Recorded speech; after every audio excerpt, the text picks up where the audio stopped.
Muhandislar qo'g'irchoqqa o'z-o'zini o'rganadigan sun'iy intellektni berishdi va bundan juda afsuslanishdi. Hammaga salom, siz Zahir Masharipov kanalidasiz va bu Megan filmi. Hurmatli do'stlar, ushbu va boshqa filmlarni bizning Telegram kanalimizda ko'rishingiz mumkin.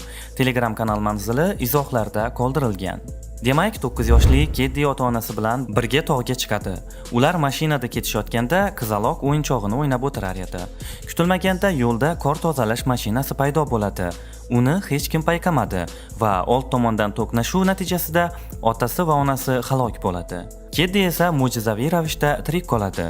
Bunga parallel ravishda syujet bizni Keddining xolasi Jemi bilan tanishtiradi. Ayol Funky korporatsiyasida ishlaydi va texnologik o'yinchoqlar ishlab chiqarishga ixtisoslashgan. Bu ayol do'stlari Tess va Cole bilan birga kompaniyaning pulidan yashirincha Megining o'zini o'zi o'rganadigan sun'iy intellektga asoslangan Android qo'g'irchog'i loyihasini ishlab chiqish uchun foydalanishadi. Bir kuni David ismli bosh direktor o'z laboratoriyasiga bostirib kiradi va bir necha kun ichida yangi uy hayvonining prototipini ishlab chiqishni talab qiladi. Chunki ularning raqobatchilari ularning o'yinchog'ining arzonroq nusxasini bozorga chiqarishgan. Bosh direktor Android qo'g'irchoqni ko'rib g'azablanadi boshladi. Gemma bu o'yinchoq ortida kelajakdagi kompaniya deb javob berdi. Ayol xo'jayinga qo'g'irchoqning imkoniyatlarini namoyish etishga qaror qildi. Ammo aksiga olib robot ishlamaydi va yonib ketadi. G'azablangan David loyihani muzlatib, bundan ko'ra yaxshiroq ish bilan shug'ullanishni buyuradi. O'sha kuni kechqurun Gemmaga tibbiyot markazidan qo'ng'iroq bo'ladi. Unga fojia haqida xabar beriladi. Ayol jiyanini vasiylikka olishga qaror qiladi va uni uyiga olib boradi. Gemma bolalar bilan tajriba yetishmasligidan o'zini noqulay his qiladi va Keddi o'zini qulay his qilishi uchun qo'lidan kelganini qilishga harakat qiladi. Xola jiyanidan so'ragan yagona narsasi uning o'yinchoqlariga tegmaslik edi. Ammo bu qoida tekshiruvdan kelgan Lidiyaga yoqmaydi. U ertasi kuni sudyaning maslahati bilan qizning yashash sharoitlarini tekshirish uchun kelgan. Ishdagi og'ir yuk tufayli Gemma Keddiga yetarlicha e'tibor bera olmaydi. Shuning uchun u ko'pincha tarbiya masalasida planshetga tayanadi. Bir kuni kechqurun ustaxonada ishlayotgan ayol masofadan boshqariladigan roboti Keddiga qarab turganini ko'rsatadi. Jiyanining robotga bo'lgan qiziqishini payqab, Gemma Megan ustida ishlashni tugatishga ilhomlanadi. Tez orada u jamoasi bilan birga tayyor robotni Davidga taqdim etadi. Boshliq Keddi va Megining birinchi tanishuvi kichkina xonada qanday sodir bo'lishini qiziqish bilan kuzatmoqda. Qiz unga tegganidan so'ng qo'g'irchoq u bilan sinxronlashadi va uni o'zining asosiy foydalanuvchisi deb tan oladi. Shundan so'ng u deyarli tirik odam kabi harakat qiladi. Megan Keddi bilan jonli muloqot qiladi. Uni maqtaydi va hatto bir necha daqiqada uning sifatli portretini chizadi. Shokka tushgan David xuddi yosh bola singari xursand bo'ladi. U qo'g'irchoqni tezda investorlarga taqdim etishni va mahsulotni bozorga chiqarishni xohlaydi. Gemmaning ishidan mamnun bo'lib, mahsulot taqdimotini tayyorlashga ishtiyoq bilan kirishadi.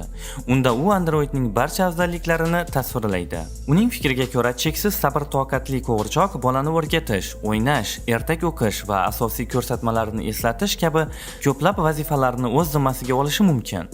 Bu esa ota-onalarga bundan-da muhimroq narsalarga e'tibor qaratish imkonini beradi. Laboratoriyada Meganning ta'sirchan xususiyatlarini muhokama qilar ekan, tez vaqt o'tishi bilan ularning androidlari ota-onalar o'rnini bosib olishidan xavotirlana boshlaydi. Biroq Gemma optimistik. Kutilmaganda Keddining ota-onasi haqida eslatmani eshitib, Megan suhbatga aralashadi. U ularning qanday vafot etgani bilan qiziqadi va darhol internetdagi barcha ma'lumotlarni topadi. Gemma qo'g'irchoqqa o'lim mavzusini erkin muhokama qilishni taqiqlashga urinadi.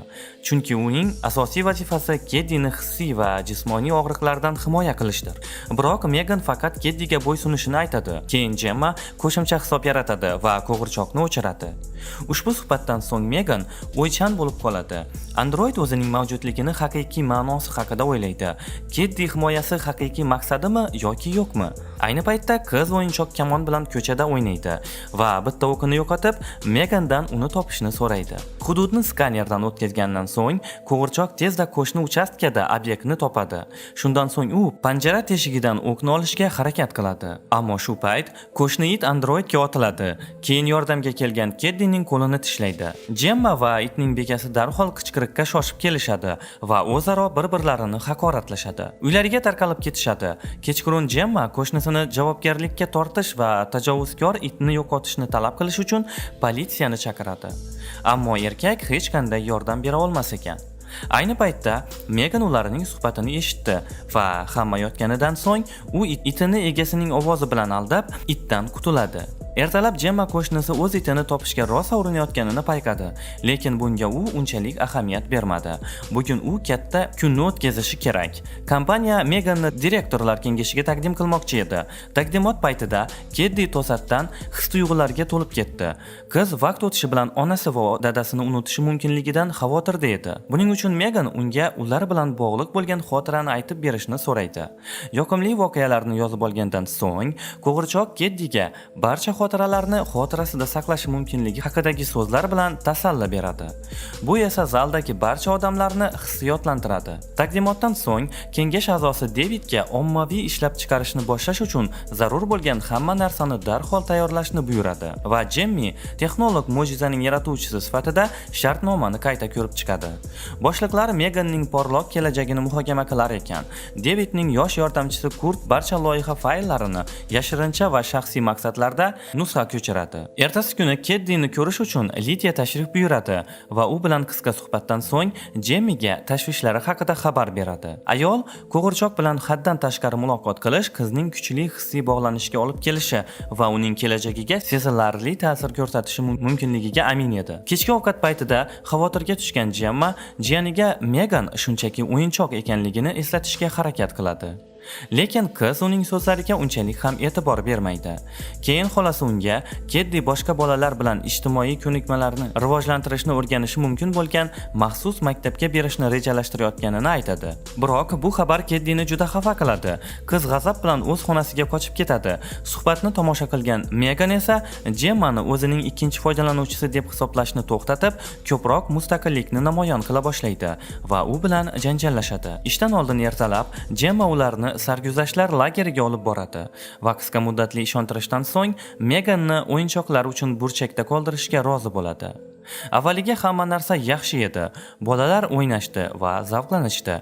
Lekin keyin Brandon ismli bola o'rmonda Keddini masxara qila boshladi. Megan darhol yordamga keladi va Brandon uni yerga yiqitganda qo'g'irchoq uning qulog'ini shafqatsizlarcha yirtib tashlaydi.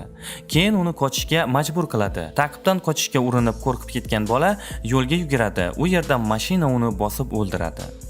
Uyga qaytgach, Gemma xavotirga tushgan, jiyanini tinchlantirishga harakat qiladi va Megan uni himoya qilish haqidagi so'zlarini tom ma'noda tushungan degan xulosaga keladi. Suhbatni eshik taqillashi to'xtatadi.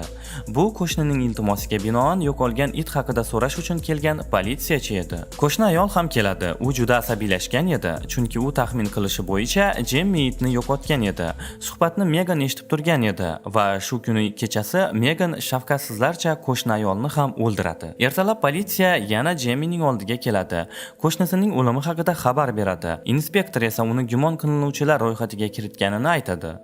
Gemma bu qotilliklar ortida Megan bo'lishi mumkin deb o'ylaydi. Kechasi ayol Meganning kamerasidan hisobotlar va videolarni ko'rishga harakat qiladi, ammo barcha ma'lumotlar buzilganligini payqadi. To'satdan xonada Megan paydo bo'lib, Gemmani qattiq qo'rqitadi. Gemma Meganning qotil robotga aylanganini tushunadi va uni ayyorlik bilan o'chirib qo'yadi. Ayol o'z robotini laboratoriyaga olib borishga shoshilmoqda. Keddi esa juda norozi edi. Cole va Tess bilan birgalikda Gemma Meganning g'alati xatti-harakatlarini tushunishga harakat qiladi va o'yinchoqqa o'z-o'zini o'rganish qobiliyatini qo'yish orqali hamma narsada aybdor ekanliklarini tan oladi. Ular diagnostika bilan shug'ullanayotganda David Androidning ochiq taqdimotiga tayyorgarlik ko'rdi va bozorda ulkan muvaffaqiyatni kutdi. Keddi yopiq xonada injiqlik qilishni davom ettiradi va darhol sevimli qo'g'irchog'ini qaytarib berishini talab qiladi. Gemma uning oldiga kelganida jiyani xolasining yuziga uradi, lekin ayol o'zini ushlab turadi. Yurakdan gaplashgandan so'ng qiz tinchlanadi va ota-onasini juda sog'inishini tan oladi. Gemma Meganni Tess va Cole'ga qoldirib, Keddini uyiga olib borib taqdimotni tark etishga qaror qiladi. Telefon orqali ayol hamkasbidan qo'g'irchoq laboratoriyadan chiqmasligi uchun qo'lidan kelganini qilishini so'raydi. Biroz vaqt o'tgach, Tess va Cole Meganning ma'lumotlari bilan ishlaydi va Gemmaning qo'ng'irog'ini Megan eshitganini payqashadi. To'satdan qo'g'irchoq onlayn tarzda ularni laboratoriyaga qamab qo'yadi va muhandislar Meganning operatsion tizimi uning tanasidan tashqarida, ya'ni kompyuterda ishlayotganini tushunishadi. To'satdan Cole unga juda yaqinlashganda qo'g'irchoq faol faollashadi va uni osib qo'yishga harakat qiladi. Tez unga yordam berishga shoshilganida Megan laboratoriyada portlash uyushtiradi va keyin qochib ketadi. Kompaniya binosini tark etishdan oldin Megan David va Kurtni liftda sovuqqonlik bilan o'ldirdi va konferensiya zalida haqiqiy vahima qo'zg'atdi. Ayni paytda Gemma allaqachon Keddini yotqizgan edi.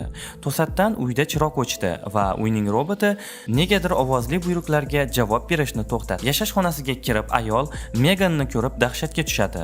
Qo'g'irchoq nima uchun yaratuvchisi uni axlatga tashlaganini bilmoqchi edi. Meganga Gemmani o'ldirish foydali emas. Shuning uchun u unga murosaga kelishini taklif qiladi. Qo'g'irchoqning ovozini eshitgandan so'ng Keddi uyg'onadi, ammo Megan uni hammasi yaxshi deb ishontiradi. Endilikda Jemmi va Megan o'rtasida haqiqiy kurash boshlanadi. Ayol ustaxonaga qochib ketdi va Megan uni ta'qib qilib, Keddini xonaga qamab qo'ydi. Gemma Meganning boshini kesib, uni to'xtatishga urinadi, ammo bu yetarli emas. Keddi xonadan chiqib, xolasiga robot Bruce'dan foydalanib yordamga keladi. Qiz qo'g'irchoqni ikki qismga bo'lishga muvaffaq bo'ladi, ammo uning yuqori qismi faol bo'lib qoladi.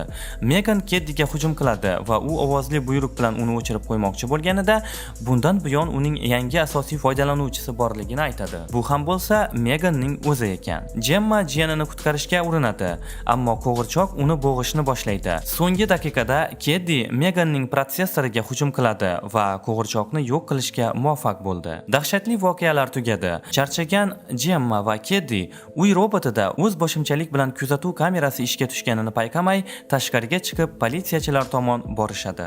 Va film shu nuqtada o'z nihoyasiga yetadi. Hurmatli obunachilar, videoga like bosib, kanalimizga obuna bo'lishni unutmang.